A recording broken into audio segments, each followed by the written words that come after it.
که څنګه چې مو پرون خبره کړې وه د رسول الله صلی الله علیه وسلم د شق صدر پر معجزه باندې چې د رسول الله صلی الله علیه وسلم سینه مبارکه ځګر مبارک څو وارې څیرې سوی زړه یې څو وارې وینځل سوی او د ولو په مابین کې بلکې دا د شا چې کومه چپه اوږه ده تر دغې اوږې لاندې مهر د نبوت هم لګول سوی. نن به انشاءالله العزیز دې ځای ته راسو چې رسول الله صلی الله علیه وسلم په اړه باندې موږ او تاسو هر وخت دا اورېدلي دي چې دی یتیم ولو. که ستاسو په یاد هلته ما دا خبره وکړه کله چې حضرت حلیمې رضی الله عنها له بنو سعد قبیلې څخه راغلې وه دا ښځه دی چې یوړی نو ښځو له ځان سره نه وړی ځکه چې ټولو ویلو دا یتیم د مستحق الخدمت نه راکول کېږي. اوس به دا ځای ووایو چې رسول الله صلی الله علیه وسلم څنګه او څه وخت یتیم شو. که چیرې دا خبره وکړو چې د رسول الله صلی الله علیه وسلم د یتیم کېدو دور د رسول الله صلی الله علیه وسلم تر پیدایش مخکې شروع سوی ده لا به هم انشاءالله غلطه نه وي. ځکه چې کله رسول الله صلی الله علیه وسلم د مور په نس کې و پلار یې وفات شو، حضرت عبدالله رضی الله عنه وفات شو، په مدینه منوره کې وفات شو. دلته چې رسول الله صلی الله علیه وسلم پیدا شو زموږ او ستاسو پښتانه و هغه ته پسمرګي وایي. رسول الله صلی الله علیه وسلم پسمرګي پیدا شوی، د پلار یې نه و دی پیدا شو. هر کله چې هلته په بنو سعد کې د رسول الله صلی الله علیه وسلم ځګر مبارک څیرې سو، جبرائیل علیه السلام ورڅیرې کړ، زړه یې ځینې راویستی. نو حلیمې سعدیې رضی الله عنها فکر وکړ چې داسې نه رسول الله صلی الله علیه وسلم ته یو بل مشکل ورپېښ شي، رایې وړی حضرت آمینې رضی الله عنها ته. قصه مو پرون سره کړې ده، لنډه به دا وکړو چې حضرت آمینې رضی الله عنها ته چې دی راوړی دی د څلورو کلو وخت تېرېدی، یو 2 کاله نور تېر سولو. کله چې نبي علیه الصلاة وسلام د 6 کلو سو، حضرت آمینې رضی الله عنها چې د ده سکنۍ مور ده هغې اراده وکړه چې ولاړه سي یوارې د پلار کره، د پلار کور یې په مدینه منوره کې. عبدالمطلب له دې سره د نبي علیه الصلاة وسلام د خاندان یو خادمه ده چې له وخته یې خادمه ده، حتی چې نبي علیه الصلاة وسلام چې کله نبوت ورکړل سو په دغه شپو کې هم دا مبارکه ښځه د نبي علیه الصلاة وسلام د کور خدمت کوي. حضرت ام ایمن رضی الله عنها نومیږي، دې ته په لاس ورکړله، دوی سره روان سو ولاړو مدینې منورې. ام ایمن ده حضرت آمینه رضی الله عنها ده، رسول الله صلی الله علیه وسلم بذات خود په خپله ورسره د 6 کلو په عمر ولاړو په مدینه منوره کې د نبي علیه الصلاة وسلام د ماماخېلو کره یوه میاشت تېره کړله. له اخوا سې را روان سولو، د حضرت آمینې رضی الله عنها طبیعت سره خراب سولو، مریضه سوله. مقام ابوا ته چې راورسېدو پر لارې باندې یو ځای ده د ابوا په نامه باندې، په دغه ځای کې حضرت آمینې رضی الله عنها خپل روح له لاسه ورکړ، وفات شو پر دغه ځای باندې. همدلته پر مقام ابوا باندې یې پټه کړله. رسول الله صلی الله علیه وسلم چې به هر کله له مدینې منورې څخه مکې مکرمې ته راتلی پر ابوا باندې به ودرېدی، دلته به یې وارې وځړل، روح سترګو به یې اوښکې رالې. صحابو به پوښتنه ځینې وکړه چې ولې وجه څه ده؟ ده وویل دلته زما اده کم پټه ده، زما مور دلته پټه. حضرت ام ایمن رضی الله عنها نبی علیه الصلاة وسلام تر لاس ونیوی، رایې وستی مکې مکرمې ته، هم له موره خلاص سو، هم له پلاره خو خلاص،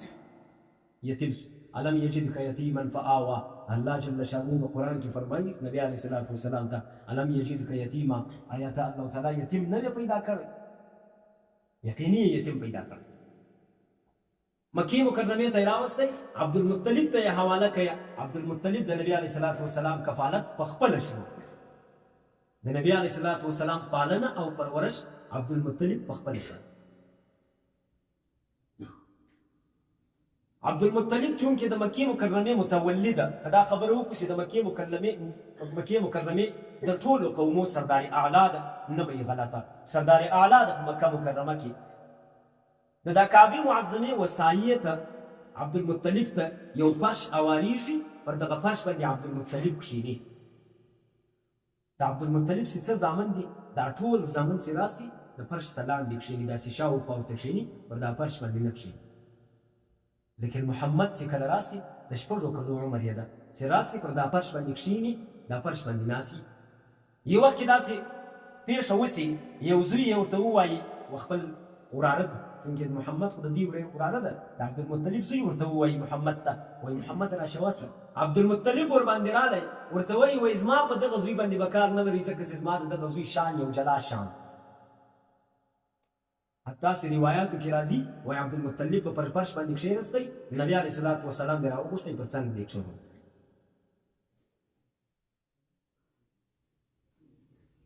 دلته یو روایت راځي د کتاب مې خاص د هغه روایت په خاطر باندې راواخیستی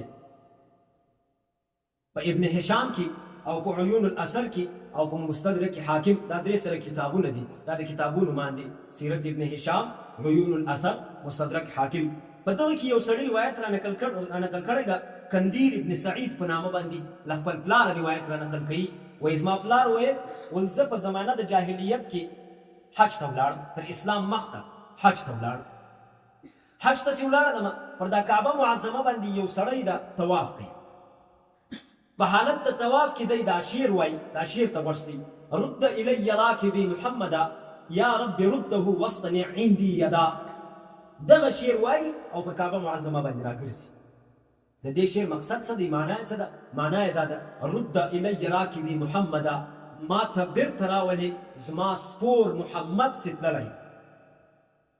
یا رب رده ای زما ربه دا محمد بیرته ما ته را واپس که واصطنع عندي یدا او پر ما باندې یو غټ احسان وکړه پوښتنه سې مې وکړه چې دا سړی څوک دی چې پر دا طواف باندې ګرځي او دا شعر وایي رد الی راکبي محمدا یا رب رده واصطنع عندي یدا دا شعر اروایي وایي دا ده څوک چا راته وویل دا د مکې مکرمې سردار اعلی عبدالمطلب ده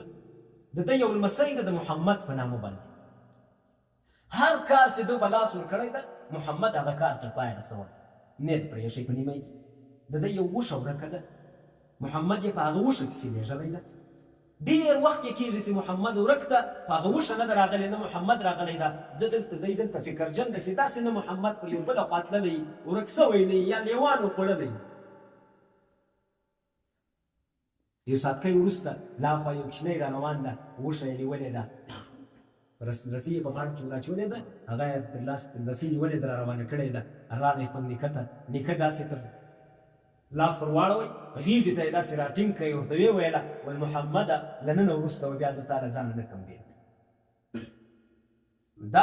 انساني مزاج ده انساني طبیعت ته چې عبدالمطلب ورته وایي وایي محمده له نن وروسته به زه تا له ځانه نه کم بېل خو عبدالمطلب په دې باندې نه ده خبر چې د 8 کاله په عمر کې د عبدالمطلب څه هم رسول الله صلی الله علیه وسلم خلاصېږي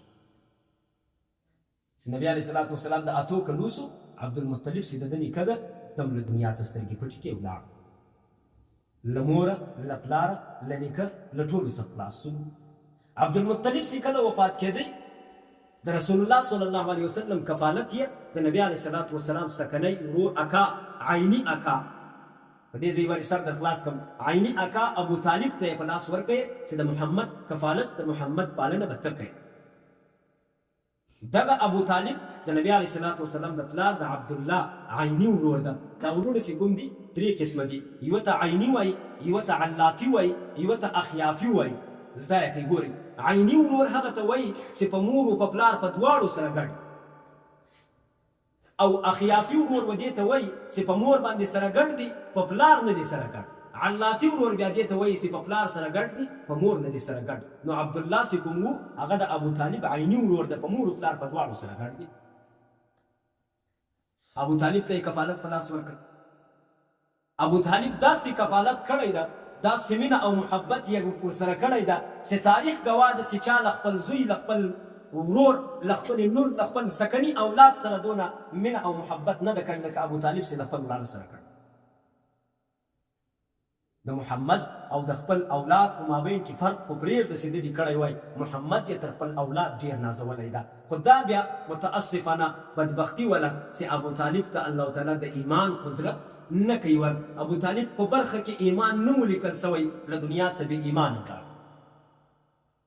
د رسول الله صلی الله علیه وسلم اکا ده چې هر کله نبي علیه السلام د نبوت اعلان کوي په مکه مکرمه کې ټول د ده خلاف دي یو ابو طالب د ده پر څنګ باندې ولاړ ده و ایمان هم نه ورباندې راوړي او د ده دفاع هم کوي ما درته وویله ما دا بدبختي او د ابو طالب په برخه کې ولا څه ایمان یې نه راکړ. خبره به سره رالنډوو انشاءالله. رسول الله صلی الله علیه وسلم چې کله د 1200 کلوسو ابو طالب د تجارت لپاره د شام پر طرف روان ده، ځي سفر کوي. دا یوه دانه د رسول الله صلی الله علیه وسلم د ژوند اولنی سفر به بیان کو، خبره به ختمه کړو انشاءالله. د شام پر لور باندې روان ده، د ابو طالب زړه هم نه پر کېږي چې ورسره بویې ځي، ځکه چې ماشوم د پر لارې باندې ستړیا وي، د مشکلات دي، تکلیفونه دي، هغه یې نه پر لورېږي. خو چې ده ته وګوري ابو طالب ځینې روان ده، د محمد رنګ اوښتی ده، ډېر ډېر، ځکه چې له ابو طالب هماسې یو بل څوک په دې کې د ښه چورت نه وي.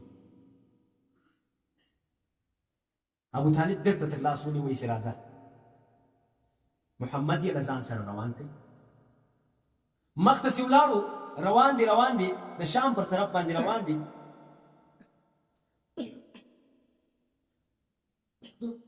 دلته د شام پر طرف باندې یو ښار راځي، د هغه ښار نوم بصره ده. بصره ته چې کله نږدې سو، دلته دوی پړاو واچوي. په دغه ځای کې دوی څه د آرام لپاره پړاو واچوي چې دلته آرام وکړي.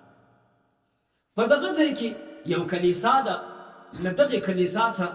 یو سپین ږیری راهب راووتی. راهب هغه چاته وایي چې د عیسی علیه السلام د دین ولو، عیسایانو مطلب د هغه دین و، او د الله تعالی په خاطر باندې خپل اهل و عیال، کوروالا، اولاد، بچیان ټول پرېښي، تللی یې په یو کلیسا کې خپل ژوند تېروي، هر څه دغتونه پر ځان باندې تېروي. دغه راهب مشهور په بحیرا راهب باندې ده، نوم یې جرجیس. دغه راهب راووتی. یو روایت کې راځي ابو طالب دا خبره کوي، وایي موږ بار بار په دغه لار باندې راغلي یو، دلته مو پړاوونه اچولي دي. دغه راهب یو وخت هم له د باندې نه ده راوتلی، لیکن په دا وارې دغه راهب په منډه راغی. په دغه کسانو کې چې کوم کسان تللي له مکې مکرمې څخه، یوه یوه ته وګوري، بیا بل ته وګوري، بیا بل ته وګوري، الله الله تللی تللی تللی چې محمد ته ورسېدی، تر لاس یې ونیوی، راکش یې راولاړ. دغه راهب دلته دا اعلان وکړي، وایي نن غرمه زما لخوا ته ټول مېلمانه یاست، ډوډۍ ستاسو زما. خو وخت د ډوډۍ سلو، دا ټول ملګري سره رالو ډوډۍ ته. د راهب شاوخوا پکې ګوري، څوک خو به غایب نه وي. غږ ورباندې وسو چې یوازې محمد هغه 12 کلن هلک نسته، هغه تللی دغه چې کوم زموږ سوارلیان دي یا اسان دي یا اوښان دي، هغه ګوري. راهب 2 کسان ولېږه چې ورسئ محمد راولئ دلته، تاسو د محمد پر ځای باندې ولاړ سئ، هغه د داسې کومه ذمواري ده هغه ته یې کړه. د دغه راهب خبرې ګواه دي، سند ګواه ده، عبارات ګواه دي، کتابونه ګواه دي چې کله محمد را روان ده، راهب و دا ټولو خلکو ته ګوري، وایي ورته ګوري پر هغه ماشوم باندې له پاسه وریځ هم ورسره را روانه ده، پر ده باندې یې سایه کړې. رسول الله صلی الله علیه وسلم را روان ده، وریځ هم سایه ورباندې کړې ده، هغه سایه نه ګوري، ځینې ځینې ګوري ورسره را روانه ده، چې څونه دی روان ده، پر هغه ځای باندې وریځ هم روان ده. راغی دلته یو غټه درخته ده، تر دا درختې لاندې ټول ناست دي، په ډوډۍ باندې بوخت دي، تر دا سایې لاندې ناست دي. نبي علیه الصلاة وسلام داسې د لمر وخواته کښېنستی، ځکه چې هغه سایه ټوله دوی نیولې وه. راهب و دا خلکو ته وایي تاسو د درختې و سایې ته ګورئ، دا د درختې سایه داسې لکه چا چې پورې وله ولاړه پر محمد باندې سایه وسوله، دا ټول خو دغی پاتې شو، سایه ټوله ولاړه و نبي علیه الصلاة وسلام ته. دلته راهب وایي دا خلکو ته وایي دغه کښنۍ له چا سره ده، هغه سړی ماته را په ګوته کوي. دوی ابو طالب ته ګوته ونیو چې هغه یې اکا ده، هغه له ځان سره راوستلی. دا جرجیس ورته وایي، جرجیس راهب دا ورته وایي ابو طالب ته، وایي زما درته مشوره دا ده چې دغه ماشوم ژر تر ژره چاته په لاس ورکړه چې بېرته یې ورسوي مکې مکرمې ته. که شام ته ورسېداست، روم ته ورسېداست، رومیان یې نه پرېږدي، هغه یې مړ کوي. دوی دا خبرې سره کولې. یو 8 کسه دلته راغلو، ګرځي شاوخوا. د راهب پوښتنه ځینې وکړه، خیر څنګه ګرځې؟ هغه ورته وایي موږ له رومه راغلي یو، هغسې کوم په کتابو کې په انجیل او په تورات کې راغلي وو چې د اخرې زمانې نبي به راپورته کېږي، پیدا کېږي، به موږ خبر سوي یو، هغه نبي پیدا سوی ده. په نن شپو کې به سفر پر دغه لار باندې دغه ځای ته به دی سفر راکوي، دلته موږ ورته راغلي یو چې دی دلته ونیسو او مړ. راهب ورته وایي کوم کار چې الله تعالی یو وارې فیصله وکړه چې دا به کېږي، بیا ته یې راګرځوی سي. هغه ورته یا بیا یې موږ نسو راګرځولی، ونو بیا اکثر کوئی د الله تعالی اراده او فیصله ده داسې هغه به نبي به جوړېږي ټوله دنیا به د اتباع کوي بیا تاسو نسئ مړ کوئ چې دلته پیدا کوي هم نسئ مړ کولی پرېږدئ دا کیسه او 700 کسانو خپل اسلحه وغورځوله د راهب سره یې د هلته بیعت وکړئ د هلته له راهب سره پاتې شو راهب ابو طالب ته وایي دا ستا وراره چې کوم دی دا د مستقبل یو عظیم شخصیت جوړېدونکی دی دا د دې له مخه چې په روم کې رومیان وار یو باندې وکړي مړ یې کړي درته یې ولېږه مکې مکرمې ته دا د اخرې زمانې نبي دی ځکه چې د دغه په اړه باندې په کتابو کې موږ دا ویلي دي په انجیل او په تورات کې مو دا ویلي دي چې د ده تر دا چپه وږې لاندې به مهر د نبوت هم وي دا هلته راهب د ابو طالب له مخه دا د شا لمن ورپورته کړله پر دا وږې لاندې مهر هم لګېدلی ولو چې هغه د سره سیب په قدر باندې ده د دغه سیب پر قدر او سیب ته څه وایي مهر ده دا رقم مهر وایي هغه د نبوت مهر ده دا نبي ده دا درته ولېږي